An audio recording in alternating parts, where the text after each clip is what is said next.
Winner of the 2022 Regional Edward R. Murrow Award for Excellence in Diversity, Equity, and Inclusion for the Culture Club.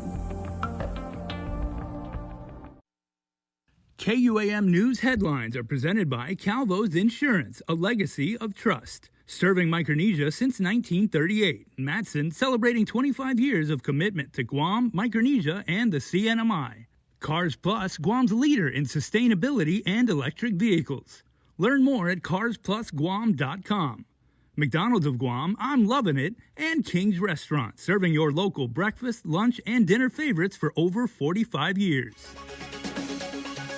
Ahead on KUAM News Prime Time. Round one for Gura and Guam's Attorney General. The Housing Authority says that the AG did not disclose his conflict with the Section 8 Assistance Program when he won the election, but the AG disagrees.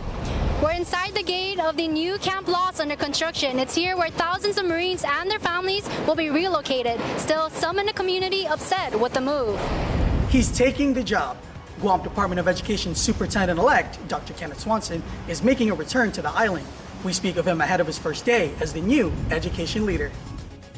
Hafa and good evening. I'm Nick Delgado. Welcome to Prime Time. Conflicted over conflict. Guam's newly elected Attorney General going up against the Deputy Director of GURA, the local housing agency. GURA leaders arguing AG Douglas Moylan and his father failed to disclose a conflict of interest in the federal housing assistance program. AG Moylan striking back that this so-called conflict of interest prohibition is discriminatory and violates his rights. Destiny Cruz joins us with the tense discussion. The feud unfolded before Guam Housing Authority commissioners. GURA Deputy Director Fernando Estevez in one corner, Attorney General Douglas Moylan in the meeting on the defense. In a series of back-and-forth letters between GURA, AG Moylan, and his father, Richard Moylan, the Housing Authority just wanted them to disclose the relationship. And what the agency notes is a conflict under the Section 8 program, all while the AG had just won the election. Further conflict exists because the Attorney General Douglas Moylan, responsible for defending the position of GURA, may be in fact exacerbating the conflict. Statutes that he's citing, they don't say that the Attorney General can't rent out property to Section 8, the federal program. All it is that I cannot practice law outside of being the Attorney General, which I contend Mr. Estevez has blown way out of proportion because he doesn't understand the facts that happen. GURA has since sent notices to terminate their contract, giving tenants a short time to move out.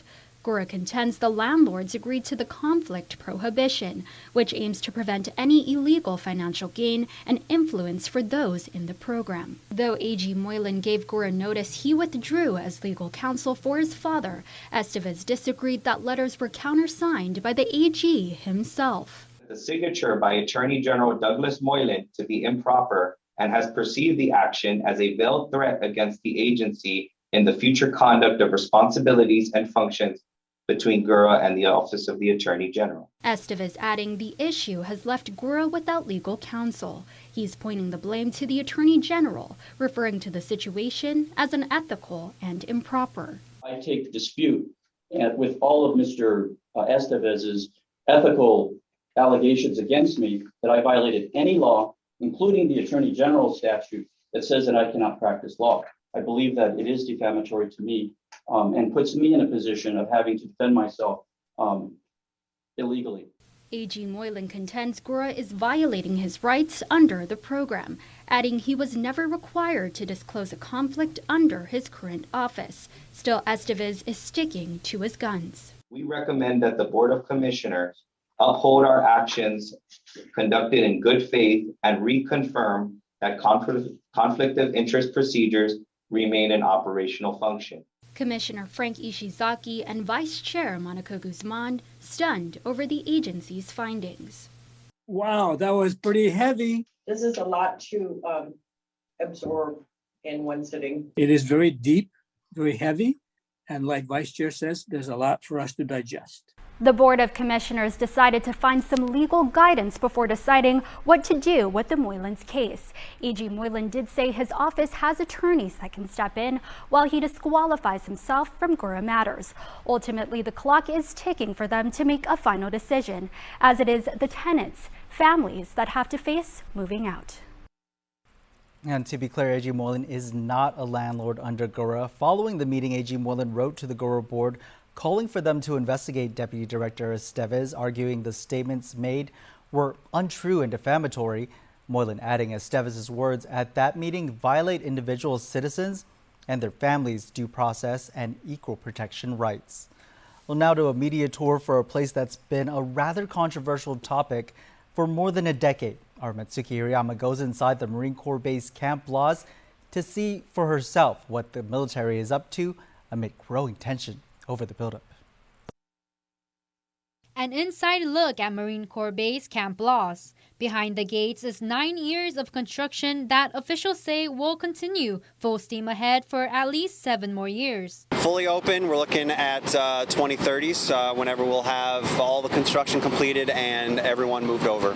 Already completed are 3 barracks out of 8 with roughly 4,000 beds to house the thousands of incoming Marines from Okinawa who Public Works Officer Brian Christner says will reach our shores as early as next year. But this move causing tensions with the island community. Governor Lou Leon Guerrero speaks on those concerns during the Saban and Fadang memorial held earlier today inside the base. I know that the construction of this base has aroused some tensions, that native lands belong in native hands, that the Chamorro always have been nurtured by the land and sea, and that history has seen our ancestral lands taken from us. The construction unearthing ancient Chamorro remains.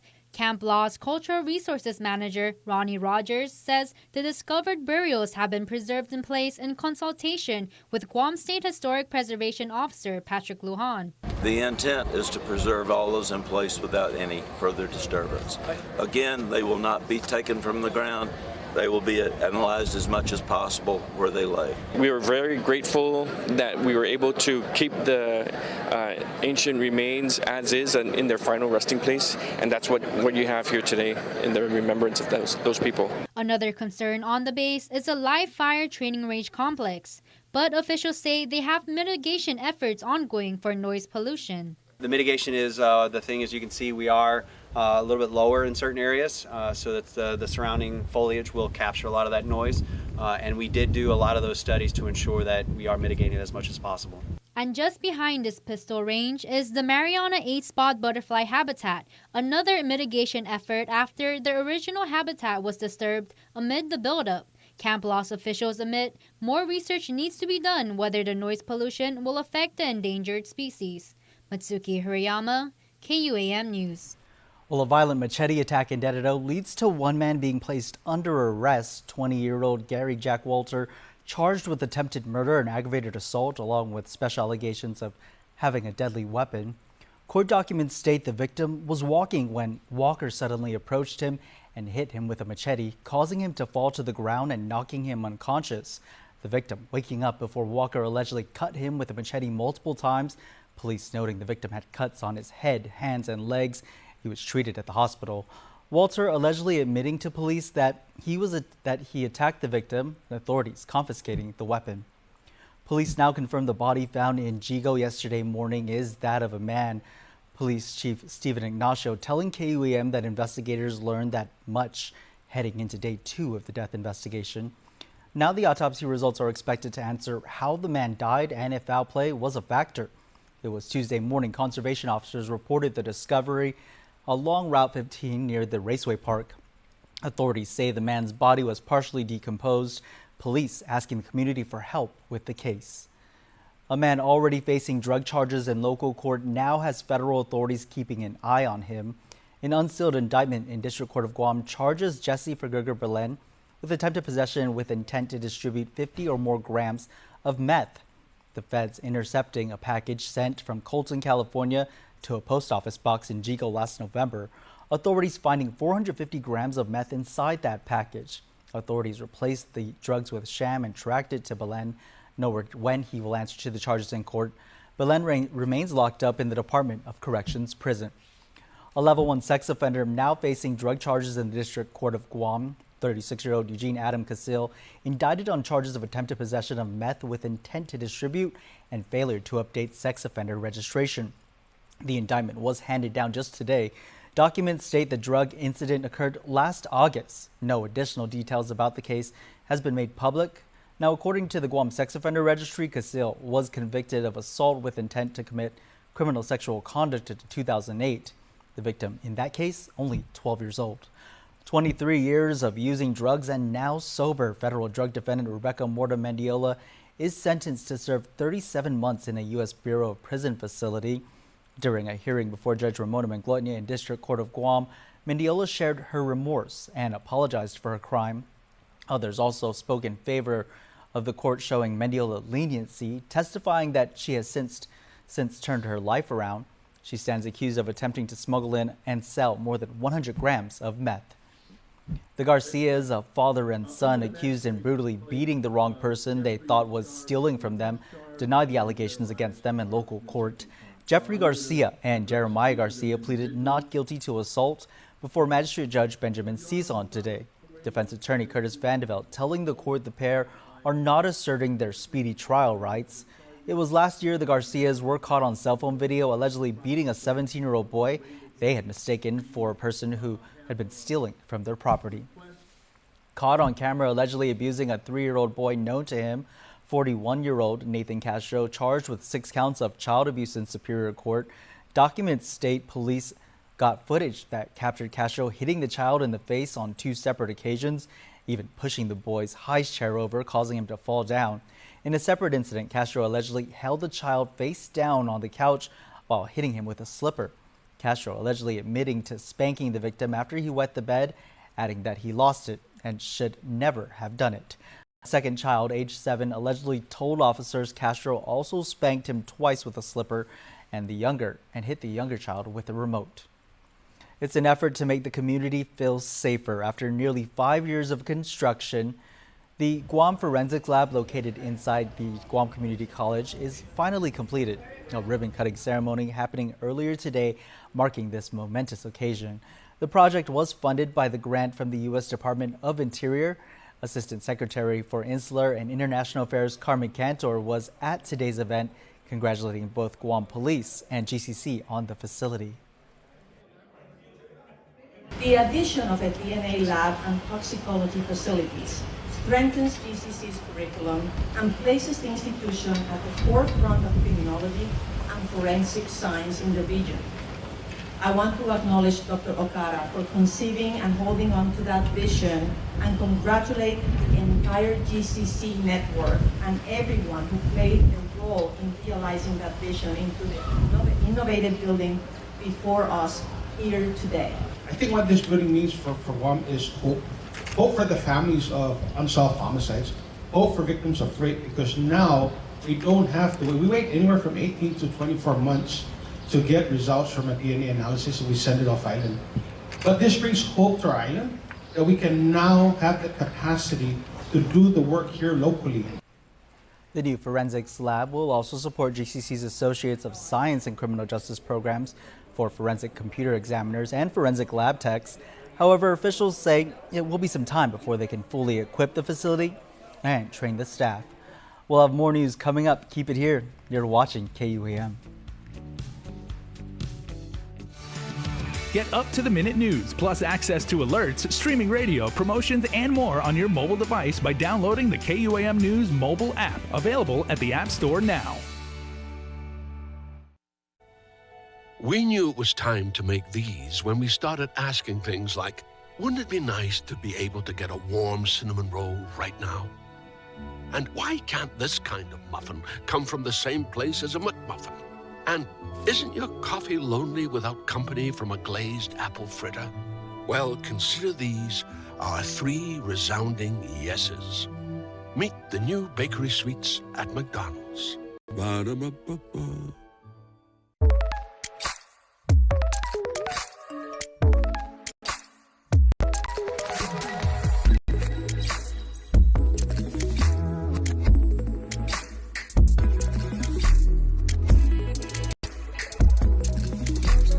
It only gets better with more. Customize and save with the fastest internet speeds in the Marianas by adding mobile, phone, and TV to your bundle with Business Bundles Plus. Docomo Pacific Business. Work better together.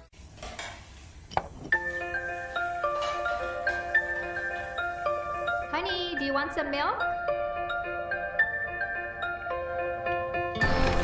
Do you ever wonder how your favorite products make their way into your local stores? Most arrive on state-of-the-art Matson vessels that transport containers of food, household items, equipment, and supplies into the islands every week. Because we know that you depend on us, we work closely with our partners to ensure that our shipments arrive on time, all the time, so you can find your favorite products when you need them. We transport the region's most precious cargo that supports successful businesses and promotes a better quality of life for our families. Matson is proud to have been the hometown shipping carrier for Guam, the CNMI, and Micronesia for the past 25 years, and you can count on us to be here for generations to come. What you need to know from the Northern Marianas. Follow KUAM CNMI on Instagram for the latest regional headlines. Welcome back to Primetime. 50 years of education experience. That's what Guam DOE Superintendent-elect is bringing with him in his quest to improve the island's public education system. But he won't be starting the new gig until after the school year ends. Daniel Perez introduces us to Dr. Kenneth Swanson. From leading and working in multiple schools in the U.S., Asia, and parts of Europe, Guam DOE Superintendent-elect Kenneth Swanson brings years of experience and leadership. I was the first principal of Anderson Middle School, and I was the DODEA boots on the ground person to design and build the whole Anderson complex. So that was a 4-year labor of love. Swanson is the Guam Education Board's top choice. Last month, board members deciding he would be the candidate to take up the mantle of superintendent following months of intense search. Though he has formally accepted the job, he won't officially be in office until just before the new school year, in early July. This is because his contract, which includes how much he would be getting paid, along with other benefits, is still being finalized. Still, Swanson vowed to do everything he can to follow the GDOE strategic plan left by past Superintendent John Fernandez. One of the first things I want to do is get an on-the-ground survey of that and see what progress is being made, because we need to build on the work that's already been done. And I know that there's been quite a bit of really high quality work that's been done. And what we want to do is sustain that, support it, expand it. And then I am aware that there are some facilities that are in some pretty sad shape. One of the first things that I need to do is get a firsthand look at every facility with our maintenance and budget folks and say, okay, where are we and what are our options? Swanson says he'll look into making a detailed facilities maintenance and replacement priority list in his first 90 days in office. While he is aware the position comes with political ties to both the administration and the legislature, Swanson is adamant that the priority is the students. Along with the education employees he will soon lead. Here's his message to the teachers and staff. I personally believe in every person who works in the system has a role and an impact with kids, whether they're a custodian, a bus driver, a math teacher, or a curriculum specialist in the area district office. It all comes back to what's the benefit for kids? Where's the payoff? What's the return on investment? Because we're investing in people to help people grow. That's the whole nature of the business. Swanson will spend these next few months packing up his home and bringing his family, to include his pets, along for their journey here to the Pacific. In the meantime, Franklin Cooper Nurse is currently filling in the role as acting superintendent. No word if he will remain in the position for the remaining months, as the GEB only approved his acting appointment for a 30-day period. For now, Education Board Chair Dr. Mary Okada shares her excitement, saying the board looks forward to seeing what Swanson will do to better Guam's public school system. Daniel Perez, KUAM News. Thanks, Daniel. Well, a big step forward in GWA's effort to slowly rid the island of cesspools and septic tanks. The CCU has approved an amended plan to encourage customers to hook up to nearby sewer lines. Nestor Lecanto has an update. The Guam EPA requires that homes or buildings within 200 feet of a sewer line must be hooked up. The requirement has been on the books for years, but mainly due to costs, not a lot of customers have voluntarily stepped up. In fact, only 3 are currently signed up for GWA's Sewer Hookup Revolving Loan Program. The CCU has approved what they hope will be a more attractive deal. It includes raising the loan limit from $9,000 to $20,000 and increasing the term from 10 years to 15. GWA General Manager Miguel Bordallo says they're focused on structures over the Northern Lens Aquifer, our main water source. What we have been doing is trying to prioritize areas where we know we have issues with nitrates in the water wells and the septic tanks. Okay. Not in areas where we also have existing sewer. And then using smoke testing to identify the customers, verify which customers are connected and which ones aren't. GWA is compiling a list it will provide to Guam EPA for enforcement. CCU Chairman Joey Duenas expects mixed results. Some people are excited and want to get off their septic tank because they have to pump it every once in a while and want to get on the sewer line. So that's why I was asking what triggers it, so that, you're going to have, I envision you're going to have some people who don't want to do it, even if you give them a loan. You have some people who want to do it for other reasons, and maybe they have an apartment building or something and they want to hook up because they want, good service. So whatever, I'm just saying, be prepared for the barrage of the people who want to do it, for you to say, wait, I have a priority. The legislature has also appropriated $2 million in additional funding for the loan program. Nestor Lecanto, KUAM News. Thanks, Nestor. 30 pets found a new home in the mainland, taking flight this week. This all thanks to a regional collaboration with organizations on Guam and Saipan. Regional correspondent Tomas Manglona reports on the efforts to protect our furry friends. In 2018, a survey was conducted and they found there were 21,000 dogs here. And many of them also need a home. On Monday, Buni Baby Saipan and Guam's Buni Flight Project joining forces, marking a first for them, with a flight full of pets searching for a home. Monday, we flew off 30 of their rescue dogs that they had in the community, in foster homes and in their own home, to adopters all over the U.S. and Canada. The project was made possible through fundraising and volunteers. It's a nearly impossible task as United discontinued their pet shipping program, and the CNMI is not considered rabies-free by the World Health Organization, requiring pets to quarantine on Guam. And while there are no cases reported on island, she says the guidelines require a robust rabies control program, and with just one vet living and working on Saipan, it makes that difficult.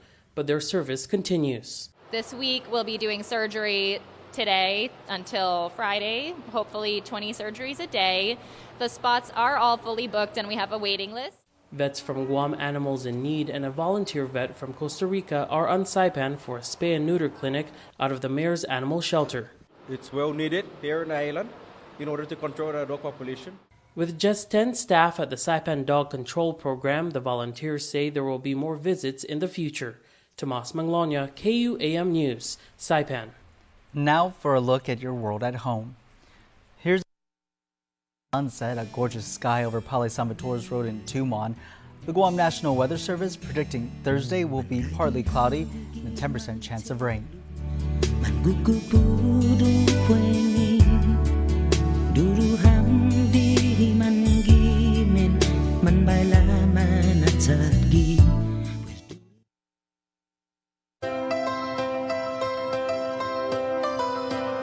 When we face an uncertain path, when we struggle with life's challenges,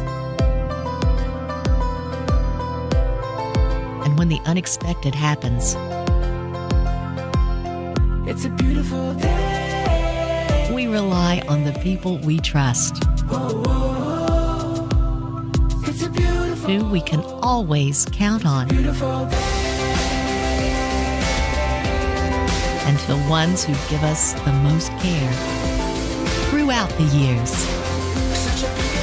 Rely on Calvo's Select Care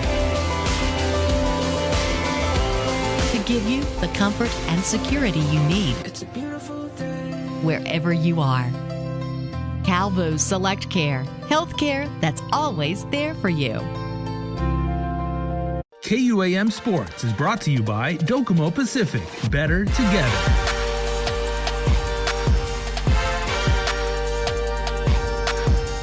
Half a day, everybody. Welcome to your sports show. I'm your sports guy, Jason Salas, and I have a very good friend of mine, someone who I actually used to play with way back, like in the 90s. Coach Dave Valera, now leading the beach volleyball program over at St. Paul's, right around the corner from us here in our Harmon studios. So, Coach, it's great to see you, man. You've got, experience on indoor. You played on Team Guam, the national team, way back in, what was it, the 98 SPG? 94. 94. And 96. Yeah. Oh, okay. Wow. I didn't realize we go back that far. See, my memory's gone and everything. But one thing that I do know is really good in the memory is you are doing good things with the Warriors program over there and everything. Very, very impressive what you guys are doing on the beach. Yes, thank you. This is our first Warriors program, and I hope it grows because, as you can see, when they first started beach for high school, there wasn't any interest. But after COVID, I believe now you see so many schools in this program now, and it's really good. And what really helps is that a lot of our national team players are involved in coaching these beach programs now. Mm-hmm. So it's very competitive. That's actually really surprising to me, Coach, because St. Paul has always had such a strong volleyball program. It's been a dominant program for 25 years now and everything. But the fact that, maybe it was a slow start, but the fact that you guys are involved and, leading the way is very, very, very, very good for the sport. Oh, yes, we need that. And, for small schools like St. Paul's, I believe we only have 6 girls and the boys, there's only 6. We were able to get other schools that doesn't have programs to join us, like JFK for the girls. We've got couple girls from JFK. We got a couple guys from Okudu and Harvest playing on our team to help us out, right? So it shows that not only we have interest in our school, but hopefully this will help their school put a program together for next year. I got you. So it's again, you and I used to play in the 90s, and when you have a smaller schools, maybe Evangelical Christian or Guam Adventist Academy, they play with Academy or FD. Yes. So, yes. Okay, and that's good because you get different styles of play, different athletes, and making new friends. Yep. Okay, what are some of the challenges from your perspective as a coach of trying to teach, the beach game? Because everybody would just assumes because we're on an island, they're beach volleyball, everybody on Guam can pick that up. But it is a very challenging and unique sport. Yeah. So these the first couple games were pretty okay for these guys, but these past games, a lot of these guys are coming from indoor, and playing in the sand, which is a little bit deeper. They're having the challenges they're having are pretty much the wind. I keep telling them you're gonna have to move your feet faster than you do indoor because you're working with the resistance of the sand. So you think the ball is here, and all of a sudden the ball moves a couple more feet, and now you have to move again. Yep. So just spotting the ball and getting a better pass, or even trying to set. As you're trying to set, the ball's moving while you're trying to set. So it is a lot harder outdoor than it's indoor. And then you get the sun. If you don't have any sunglasses, that's going to affect the game a lot too as well. But just past couple games, the wind has been tremendously strong. And, the boys and girls are having a little bit trouble just trying to pass. KUAM Sports is brought to you by Docomo Pacific. Better together.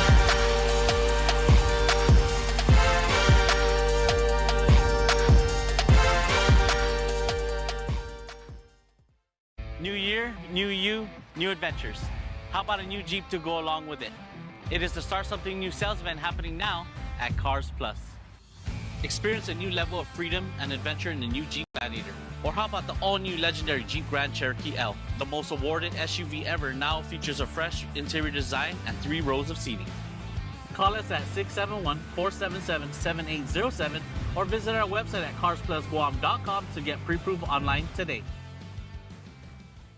Guam's auto appearance specialist, Elegant Reflections, has been providing the automotive industry with professional detailing and car care products at its highest quality, from complete detailing, full interior detailing, exterior detailing, headlamp restoration, hand washing, seat and carpet shampoo, engine degreasing, undercarriage cleaning, paint sealant, fabric protection, paint oxidation removal, and so much more. Visit us at our new location. Call 646-5555 for an appointment. Elegant Reflections, Guam's auto appearance specialist, over 20 years of experience.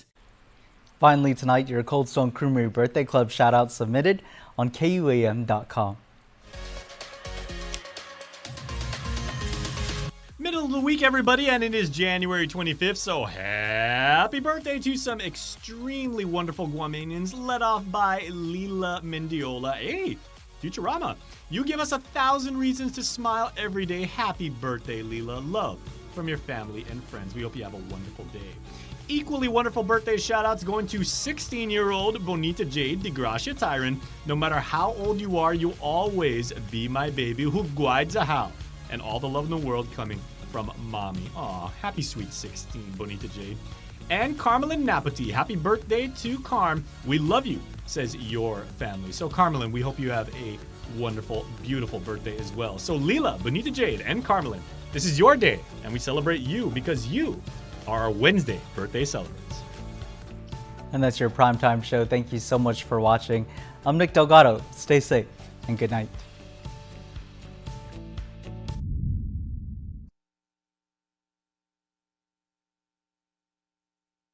KUAM News Hotspot is brought to you by Pacific Points, Do More, Get More, and Calvo Enterprises, Inc.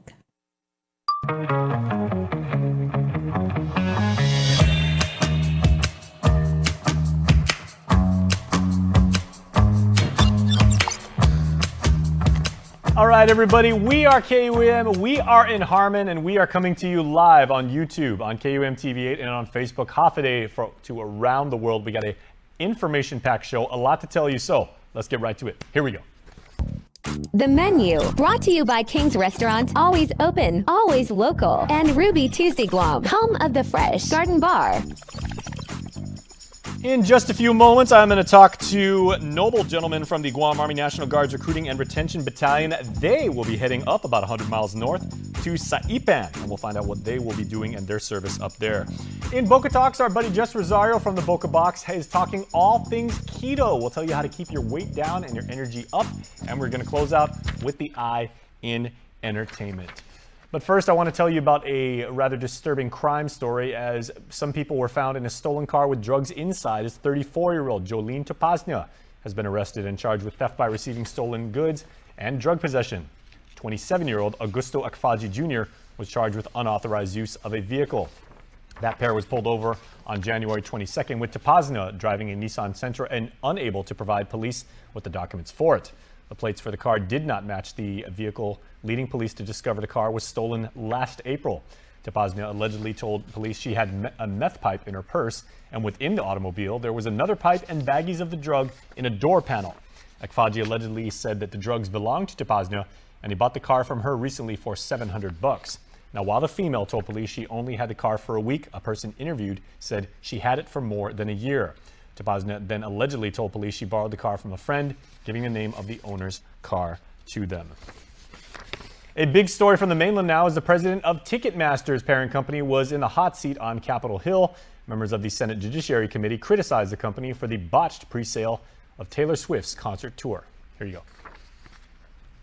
We apologize to the fans. We apologize to Ms. Swift. The president and CFO of Live Nation Entertainment, which owns Ticketmaster, told the Senate Judiciary Committee a cyber attack crashed its website when Taylor Swift concert tickets went on sale. We were then hit with 3 times the amount of bot traffic that we'd ever experienced. Outside Tuesday's hearing, Swift fans protested. No price gouging! Penny Harrison was one of 3.5 million people trying to buy tickets in November, losing her tickets after spending 9 hours in the online queue. We're mad. There needs to be a change. They're joining some lawmakers in demanding more competition, and they're angry over the 2010 merger between Ticketmaster and Live Nation. According to data in a consumer lawsuit, Ticketmaster controls about 70% of the market for concert ticketing and live events.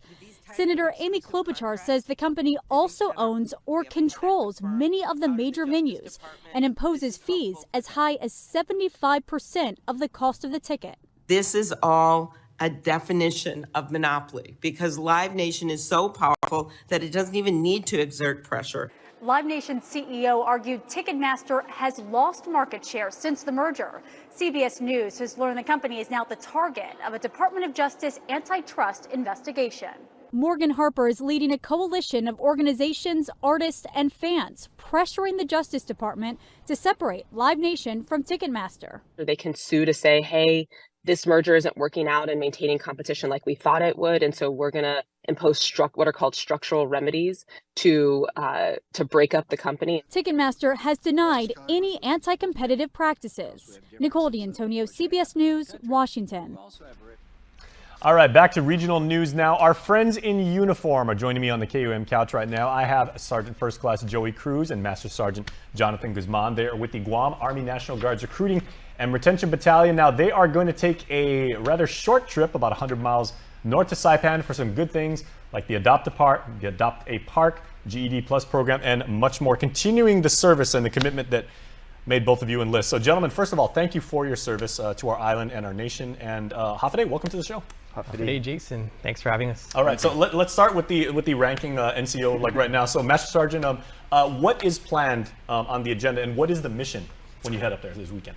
So, we were tasked by our boss, the TAG, to find a park out in Saipan that we wanted to adopt to kind of help island beautification out there, and just to show a force for our support of the CNMI.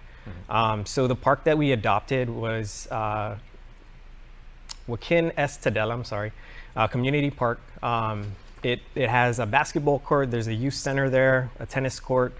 So we figured that'd be a good place to actually set ourselves up so when we have some of the youth coming out, they can come in and talk to us, possibly get some enlistments out of it as well. And of course, the pictures you're seeing on your screen now are members of the Guard, obviously both male and female. This is, Sergeant Cruz, I'd like your thoughts on this, but this is a proper, it's not just a detail that you get assigned to and everything like that, because being from Guam and being citizen soldiers and everything like that, this is actually your backyard, and in this case, like we're helping our friends up north too. So I mean, it's all about being, being one big regional family.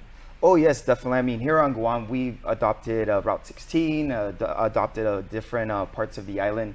So having now warriors or soldiers out in Saipan, giving back to the community, that's really what our organization is about, is community service to island, service to country. And much like Guam, I mean, Saipan and the entire NMI has such a rich history with the U.S. military, and like and a legacy of service, and so many people from Saipan. You get kids, they get commissioned, or they go straight into the military, just like us. Oh yeah, I mean the residents of Saipan are just like Guam. They're very patriotic, they're very prideful, and they're happy to serve the Guam Army National Guard. Now I do want to ask Master Sergeant, your the role that you guys serve is of course recruiting. So how is the level of interest in the military right now when you go up to the CNMI? Because like on Guam, I believe we still have, like as Guamanians, the highest per capita rate of young men and women that enlist in the military. But is it a similar situation up north? Absolutely. We were really surprised when we went out there, just the support that we've got from like the government, and then just going into the schools, a lot of the kids coming out, their interest in serving in the military. I mean, it takes them out of Saipan and gives them something a little bit extra to do. So it's really good. I've often wondered, will the NMI one day have like a permanently stationed guard unit like out there? Because I get friends of mine, like people that have transferred here, and they even ask me, they're like, what military facilities are there, like installations, like up on Saipan, or like in Rota and Tinian and everything like that? Now, do you actually foresee that? I mean, that would be fantastic. I know there's been talks about it. I know their previous governor, he was really pushing for a CNMI National Guard. Right now, the only thing that's out there is a reserve center. So it'd be great. I mean, if we can expand our force and have more people within the CNMI area, that'd be awesome. Now, obviously, this is not the first time that the Guam Guard has gone up to like Saipan to do goodwill or just to visit and make recruiting trips and everything. We talked about the level of interest from young men and women in the CNMI.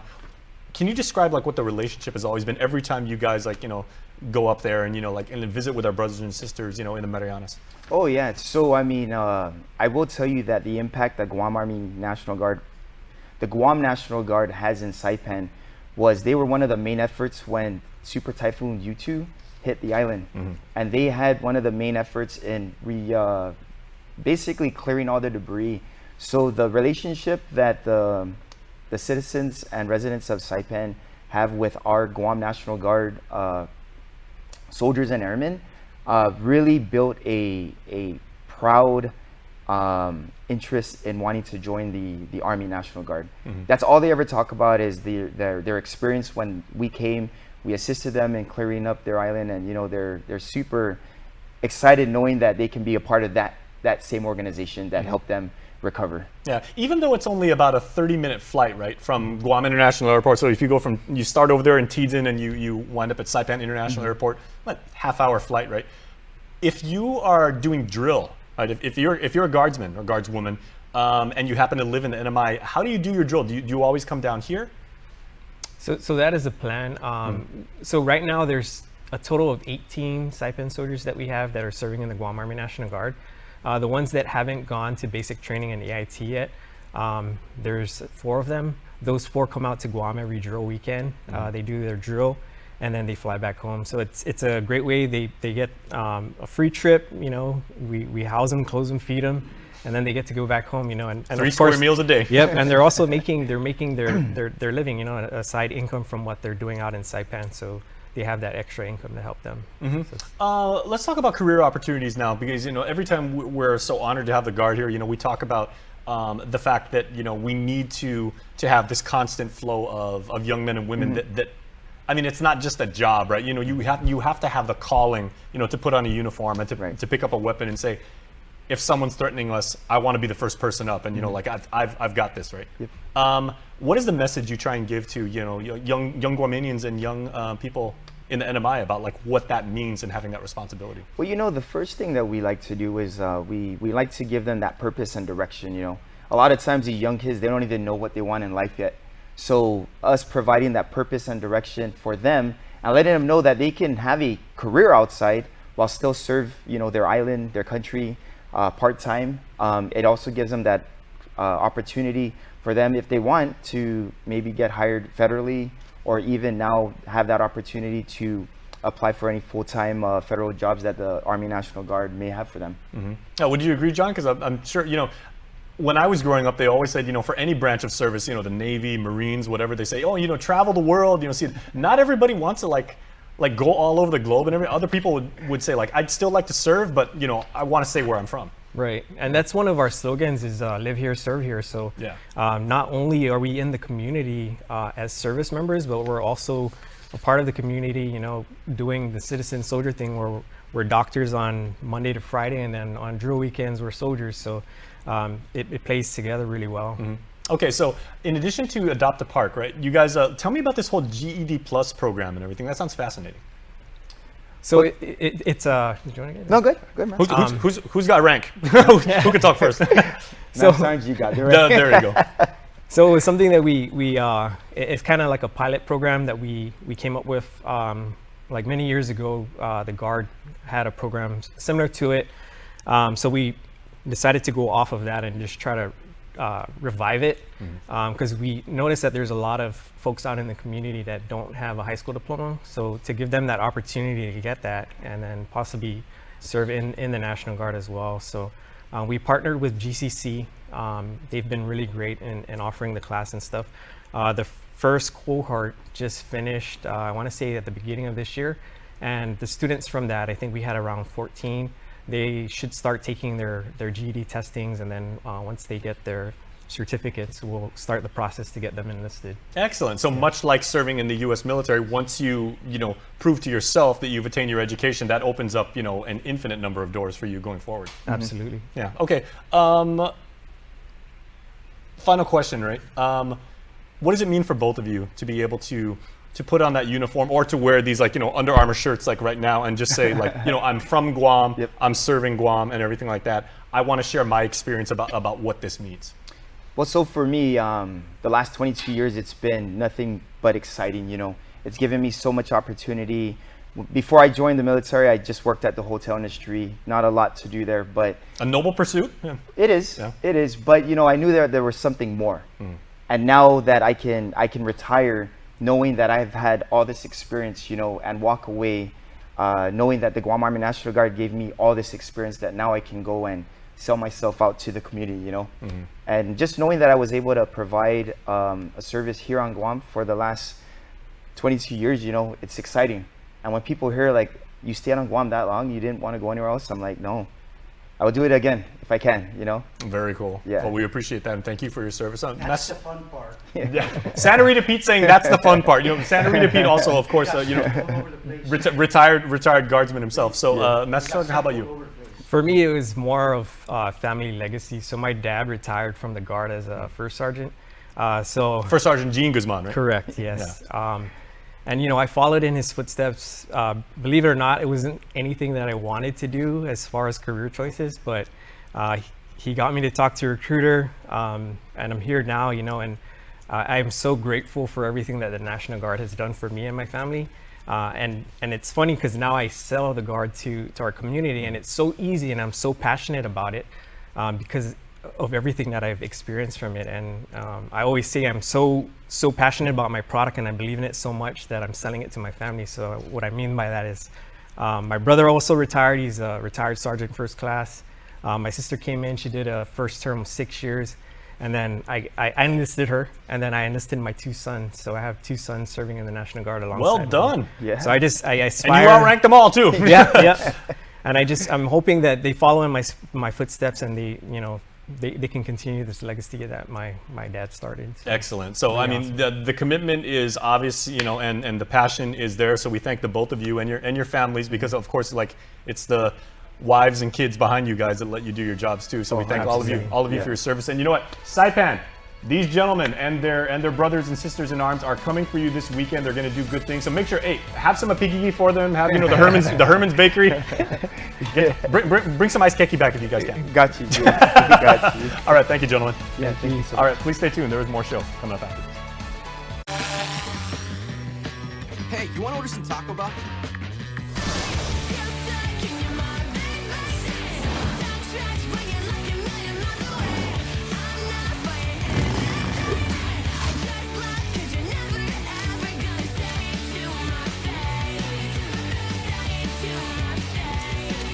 Two grilled chicken burritos, 2 bold flavors. Order on the app, only at Taco Bell.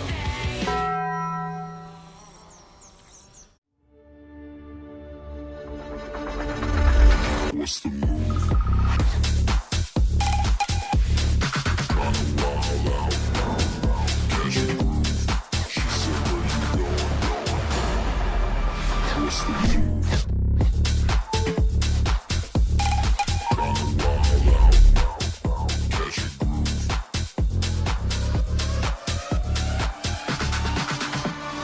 What's the move? All right, here we are, everybody. We are back, and Jess Rosario is the man with the plan, and we are talking the keto diet. You probably heard it a cajillion times, maybe in the past 10 years. But what does it really mean, and how can you make this work for you? It's not a trendy thing. This is a lifestyle thing. Jess Rosario is, of course, the proprietor of the Boca Box, and we're going to go now live via the KUAM Zoom room to Jess's place of business. He's down there downtown in Hagåtña. Jess, what have you got for us? Hit me with the keto info. Hafa, welcome back to the Boca Box. This is the Hotspot on KUAM. My name is Jess Rosario. I am the owner and nutrition professional here at the Boca Box. And let's talk keto.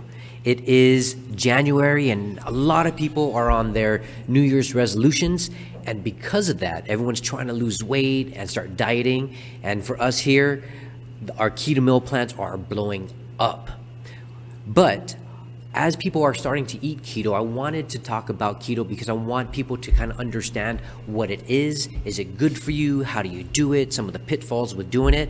And don't get me wrong, I think keto is great. I do keto probably about twice every year for about 3 months at a time. I like it because it's fast, efficient weight loss. It is also a very good way to burn fat, right? Now, I want you to think about why this works. Now, keto or ketosis is the body's natural metabolic process that uses ketones as a way to burn and target fat to use as energy. Now, we take in and we eat carbohydrates, which is our main source of energy. Usually, we do that through eating rice, through eating grains, through eating breads, pastas, whatever. So our body converts those, and it converts the carbohydrates, and we use that as energy throughout the day. But we also have a second source of energy, which is our fat, which is all around our body. But a lot of times we're not able to tap into the fat because we keep supplying our body with carbohydrates.